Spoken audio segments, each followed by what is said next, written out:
Salut les amis, j'espère que vous allez bien. Bienvenue pour cette nouvelle vidéo. Comme d'habitude, plaisir énorme d'être avec vous aujourd'hui. Aujourd'hui, on va parler stratégie, d'accord, je me plais à croire que j'ai parmi les meilleures stratégies du marché en termes de paris sportifs et trading sportif. Et de très très loin, ici, il n'y a pas de stratégie qui te rapporte 1% par an. C'est pas gentil, mais c'est horrible. Bref, je ne citerai personne. Je me suis promis d'être gentil. Je vais pas tarder à vous faire une série que vous allez adorer sur les principaux scams, etc. Enfin bref, sur des dingueries qu'on trouve sur le net. En attendant les enfants, je me suis promis d'être gentil. Donc, aujourd'hui dans cette vidéo, je vais vous expliquer les 3 méthodes par lesquelles j'en passe pour créer une stratégie et être carré, faire un oseille monstrueux. C'est parti.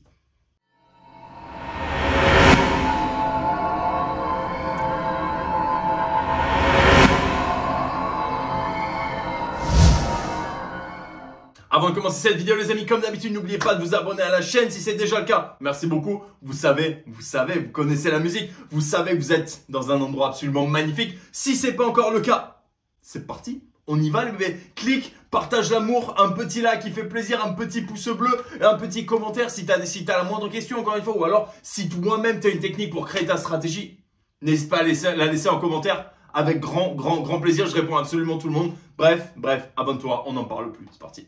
Ok, premier point, observe les marchés, d'accord, que ce soit sur la première ou sur la deuxième mi-temps, d'accord, j'imagine que tu vas te focaliser sur une des deux. La plupart des gens ont tendance à se focaliser sur la seconde mi-temps, même s'il y a des opportunités absolument énormes en première mi-temps, on y reviendra. Je suis d'ailleurs en train de mettre au point une technique, une stratégie pour la première mi-temps qui va être explosive, qui va nous faire un oseille monstrueux, d'accord, je suis en plein backtesting. Bref, je vous en dirai un petit peu plus tard, vous inquiétez pas. Ça fera l'objet d'une vidéo, d'une dinguerie, vous connaissez, classique. Bref, observe les marchés, je dirais même plus, scrute les marchés, d'accord? Scrute les marchés. Et quand je dis scruter les matchs, d'accord, je suis pas en train de parler de cote, je suis pas en train de parler de la minute, seconde exacte à laquelle le but a été marqué. Non, pas du tout. Je suis en train de parler d'habitude. Qu'est-ce qui fait que le build-up, comme on appelle, d'accord? Qu'est-ce qui fait que le but a été marqué maintenant, d'accord? Est-ce que sur les équipes qu'on a sélectionnées, sur les matchs qu'on a sélectionnés pour observer, est-ce qu'il y a une répétition? Est-ce qu'il se passe quelque chose de manière constante qui amène quasi systématiquement au but? D'accord? Moi, c'est là-dessus que je vais me focaliser en premier. D'accord? Donc, quel type de situation amène au but? Qu'est-ce qui fait que? D'accord? Avant même de regarder la cote, avant même, encore une fois, de regarder les compos, etc. Qu'est-ce qui fait que in play? D'accord? Qu'est-ce qui fait que dans le match? Après avoir analysé bien évidemment les statistiques de but d'avant, les habitudes des équipes, etc. In play, en cours de jeu. Qu'est-ce qui se passe? Qu'est-ce qui fait que? Très important pour cette première étape, constater les conditions avant le but et après la réaction. Super important. Deuxième point, utilise des stratégies qui fonctionnent comme base. D'accord? Très important. Tu n'arrives pas de n'importe où avec une stratégie, voilà, en me disant tiens, je vais me placer un peu au hasard là-dessus, un peu au hasard par là. On verra après, d'accord? Pas du tout, d'accord? Tu te sers de base. Par exemple, si tu veux faire une stratégie, par exemple, sur le laser draw en première mi-temps, d'accord? Moi, j'ai ma stratégie laser draw en deuxième mi-temps. Si tu veux la faire sur la première mi-temps, comme base de stratégie, tu vas adapter les cotes de la deuxième mi-temps sur la première mi-temps et tu vas voir si effectivement c'est viable, est-ce que ça a un sens, est-ce que c'est logique sur ce type de marché ou non, et donc en partant de là, tu vas pouvoir commencer à faire des ajustements, d'accord? Ça t'évite de partir de zéro absolu, ok? Tu vas pouvoir créer ta stratégie petit à petit, brique par brique, en partant quand même d'une base solide, d'une stratégie qui fonctionne déjà, d'une stratégie qui te fait déjà gagner de l'argent, d'accord? Super important. Si tu peux éviter de partir de zéro, ça va t'éviter de perdre un oseille monstrueux en route, d'accord? De faire plein d'erreurs. Non, voilà, là tu arrives avec quelque chose qui est déjà solide, tu l'adaptes, tu ajustes, tu te gaves. Enfin, en troisième point, bien évidemment, le backtesting, d'accord? Donc d'abord, passer énormément de temps à observer les marchés sans placer d'argent. Encore une fois, sans placer d'argent, juste pour constater, voir ce qui se passe, les habitudes, qu'est-ce qui fait que le but est marqué un petit peu ensuite. Et ensuite, vous pouvez faire du backtesting. Quand je dis de faire du backtesting, c'est avec des micro-mises. Personnellement, avec une bankroll à 100 000, je fais mon backtesting avec des mises à 50 balles, d'accord? 0,05%. Pas si vous vous rendez compte, 0,05%. Pourquoi? Je suis pas là pour perdre de l'argent en fait. Je suis pas là pour prendre des risques. Quand on trouve une nouvelle stratégie, je vous le garantis, tu te sens comme le roi du monde, frère. Tu te sens, mais en mode Sangoku sur son nuage. T'es au taquet, t'as l'impression que personne peut t'arrêter, qu'il peut rien se passer pour te faire perdre de l'oseille et surtout, que tu es le seul à le faire. Je te garantis un truc, c'est pas le cas. D'accord? La plupart du temps, c'est pas le cas. C'est des marchés qui sont déjà travaillés, utilisés, exploités par d'autres traders et qui envoient des liquidités dans les marchés. Donc, c'est très bien. Pourquoi est-ce que je te dis ça? Parce que si tu te sens le roi du monde sur une stratégie, tu as tendance à t'envoyer. Tu as tendance à placer un oseille monstrueux très très vite. Tu te dis, c'est bon, c'est que 1%. Ça va, c'est que 2%. J'ai un de mes élèves qui fait des tests sur une stratégie là en première mi-temps qui met du 4% parfois par trade. Pas du tout en fait. Pas du tout. Est-ce que ta stratégie fonctionne? Peut-être. Il faut la tester sur plus longtemps, d'accord? Et surtout avec des toutes petites mises. Quand tu testes une nouvelle stratégie, tu n'es pas là pour gagner de l'oseille en fait.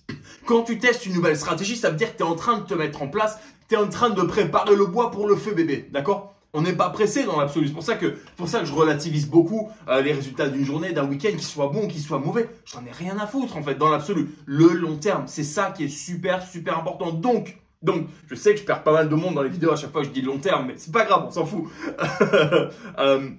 Trade petit. Trade super, super petit. C'est du backtesting. Pas là pour devenir riche. Pas tout de suite. Ça va venir. Pas tout de suite. Enfin, quatrième et dernier point qui est super, super important. Identifie les risques cachés. La plupart des gens, et d'ailleurs je le vois énormément dans le monde des paris sportifs, etc., tout le monde focalise sur la cote d'entrée. Très bien. Très, très bien. Mais si tu n'as pas de plan pour sortir correctement de ton pari, si jamais, pour X raison, ça se passe pas bien, si tu attends un but, que le but n'arrive pas, ou alors si tu mises sur une stratégie under, à savoir tu paries sur le fait qu'il n'y aura pas de but dans l'immédiat et que le but arrive, il faut que tu saches quoi faire en fait. D'accord? Il faut que tu saches quoi faire et ça arrive comment? Par l'observation du marché, voir ce qui se passe quand il y a un but, la chute de cote, est-ce que ça remonte un petit peu? Est-ce qu'il vaut mieux attendre 30 secondes, 1 minute, 2 minutes avant de sortir de son pari? Est-ce qu'il vaut mieux laisser courir? Est-ce qu'il vaut mieux retirer son... C'est ça que je suis en train de vous dire, d'accord? Donc, ayez toujours une stratégie de sortie. Avoir une cote d'entrée, c'est très bien. C'est la moitié du boulot. C'est pas assez. Ok, c'est pas assez du tout. Donc, par exemple, pour moi, pour ma stratégie de l'over 1,5 but en deuxième mi-temps, je sors à 50%. Je sors quand je suis à 50% de perte par rapport à ma mise originale. Ok, bref, c'est un petit peu compliqué, je suis désolé, mais c'est un petit peu l'idée. D'accord? Je sors à partir de 50%. Pourquoi? Parce que j'ai constaté que si j'attendais à 60-70% de perte pour faire mon cash out en négatif, si jamais aucun but n'était marqué, sur le long terme, je perdais de l'argent en fait. Donc, ça ne m'intéresse pas. Ça ne m'intéresse pas du tout. Si tu as une stratégie d'entrée, tu dois avoir une stratégie de sortie. Sinon, t'es mort.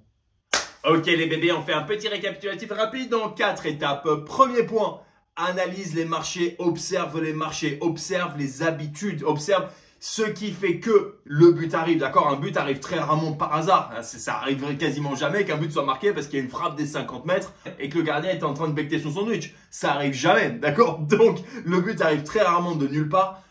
Constate en fait les statistiques, la possession, etc. Qu'est-ce qui fait que le but est marqué? Deuxième point, utilise des stratégies qui fonctionnent de base et essaye de les adapter à la mi-temps, ok? Et sachant que tu as une base qui est solide, d'accord? Tu as ta base de béton. Tu peux commencer à construire dessus, à modifier un petit peu, à altérer, à changer.